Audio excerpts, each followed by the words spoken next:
Sensation, le MAG. Bonjour à tous, bienvenue sur Sensation en association avec TV78. À Rambouillet, une nouvelle galerie d'art dédiée aux dessinateurs et illustrateurs a ouvert ses portes fin février. Pour en parler avec nous, je suis aujourd'hui avec Hervé Le Gall, le gérant de BD Flash à Rambouillet et de la galerie d'art. Bonjour. Bonjour. Alors Hervé Le Gall, vous êtes un spécialiste et un passionné de la bande dessinée. Depuis combien de temps le domaine de la bande dessinée vous attire ?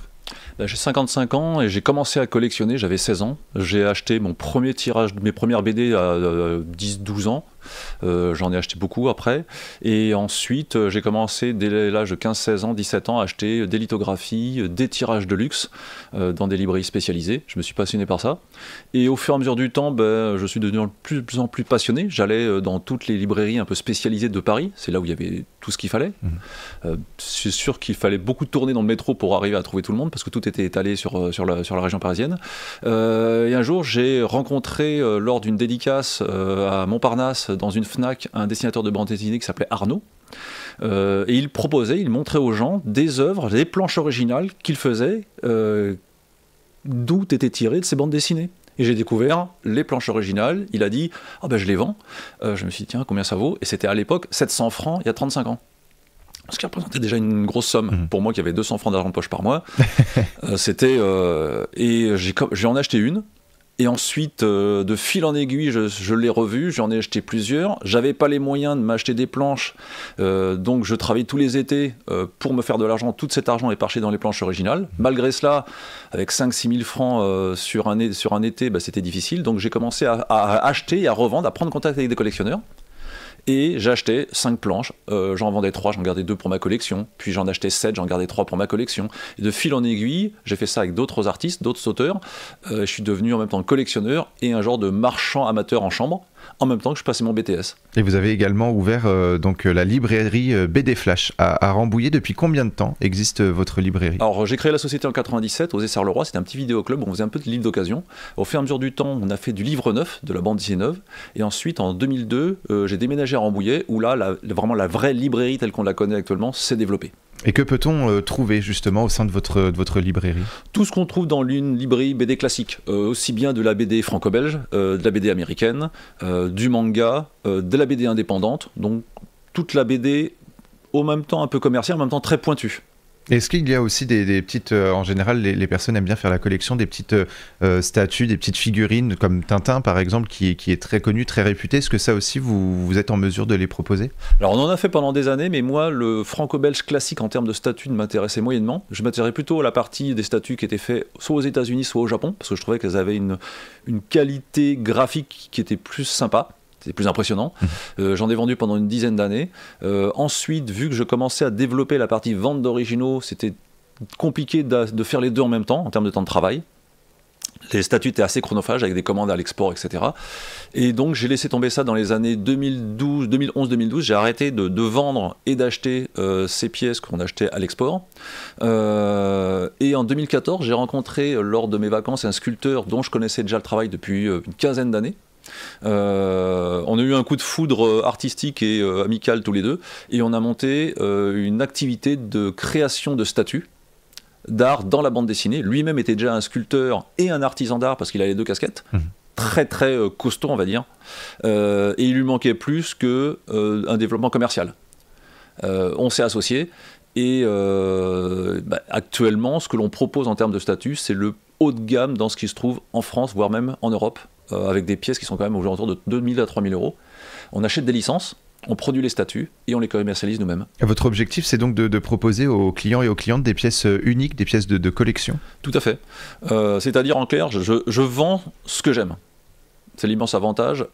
J'ai une activité qui marche bien et donc je peux me permettre de travailler avec les artistes que j'aime et que j'ai envie de mettre dans ma collection.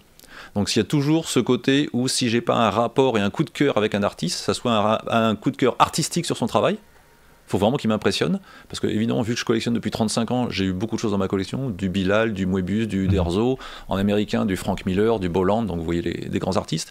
Donc je suis assez difficile sur les artistes, je veux avoir des artistes qui ont un gros potentiel, et sur lesquels je peux faire un travail intéressant pour développer leur cote, leur image de marque.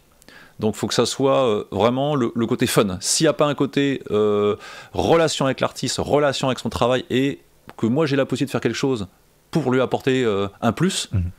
C'est ça qui m'intéresse. Et votre clientèle n'est pas seulement yvelinoise, elle est même en partie étrangère. Comment expliquer cet intérêt pour la bande dessinée au-delà des frontières ? La bande dessinée s'est énormément développée ces 30 dernières années. Évidemment avec les grands festivals que Saint-Malo, Angoulême, il y en a partout maintenant. Il n'y a pas la moindre grande ville qui n'a pas quasiment son salon de la bande dessinée.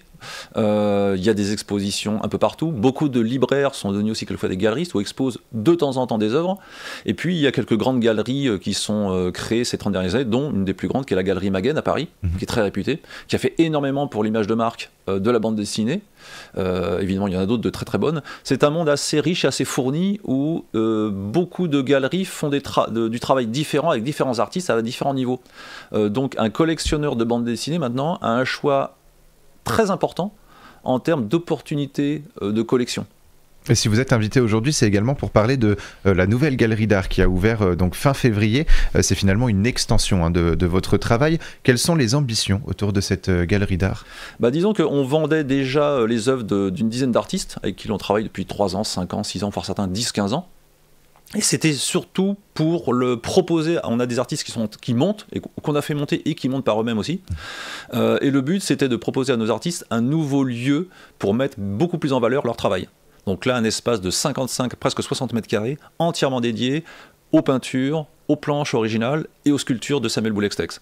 Et donc c'était plus quelque chose qu'on voulait proposer pour améliorer l'impact visuel pour nos artistes et en même temps le parcours pour le collectionneurs et les gens qui viennent chez nous pour qu'ils aient un lieu vraiment agréable où ils puissent se poser, regarder une œuvre en ayant un espace convivial et très agréable. Justement, vous avez donc déjà mis en place une exposition autour de Dimitri Armand ou encore les sculptures de Samuel Boulextex. Pourquoi ces deux artistes ?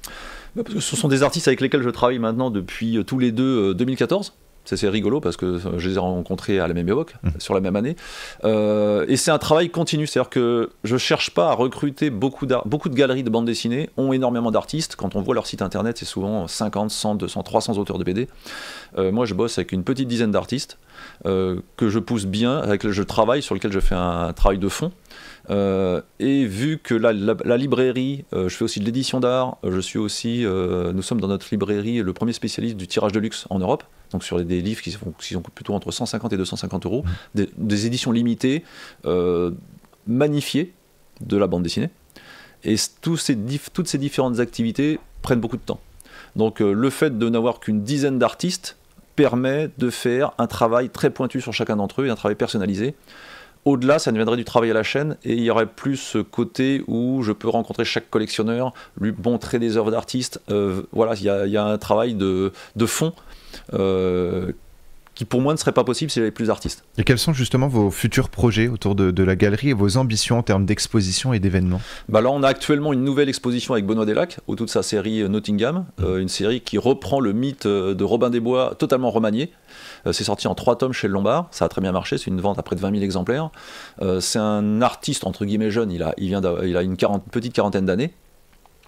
Et pareil, je travaille avec lui presque une dizaine d'années et donc je l'accompagne dans son travail stylistique, dans son suivi, c'est devenu un ami évidemment, et dans sa progression artistique. Donc on a actuellement une exposition qui va durer 2 mois autour de cette série qui tourne autour de Robin des Bois avec des planches originales qui sont absolument magnifiques, très grand format, sans bulles, un travail en encre de Chine qui est absolument incroyable, qui nous fait vraiment plonger dans cette période médiévale. Et ensuite on a différents gros projets puisqu'on va avoir une exposition avec Pierre Denigou, c'est le créateur et le character designer de la série Nain, une série de fantasy chez Soleil qui est monstrueusement connue parce que c'est une des plus grosses ventes de la fantasy contemporaine des 20 dernières années. Pour donner une petite idée, le tome 1 s'est vendu à plus de 120 000 exemplaires. Ce qui est déjà un très gros succès. Très gros succès. Et on va faire une grande exposition certainement entre octobre et décembre avec lui autour de des planches originales tirées de 2 de ses BD. On va avoir aussi une exposition avec Igor Corday, qui est un grand maître de la bande dessinée. Là, les différents auteurs que je vous avais parlé avant sont des auteurs de la génération de la quarantaine, 40-45 ans, Dimitri Armand, Pierre Denigou, Benoît Delac, sont des auteurs de la même génération. Igor Corday est un dessinateur beaucoup plus âgé qui a 65 ans. C'est lui qui est l'auteur, entre autres, de la grande série L'Histoire secrète, 1 200 000 exemplaires vendus. C'est un auteur qui a travaillé aux États-Unis pour Marvel, pour DC sur les grandes séries des X-Men, donc il est très connu dans le milieu de la BD. Des grands noms, et on pourra justement retrouver plus d'informations aussi sur ces expositions, sur ces événements, sur votre page Facebook BD Flash tout simplement, hein. Je rappelle que BD Flash se situe à Rambouillet. Merci beaucoup Hervé Le Gall d'avoir été avec nous sur Sensation, et pour revoir ou réécouter cette émission, rendez-vous sur notre site et notre application Radio Sensation.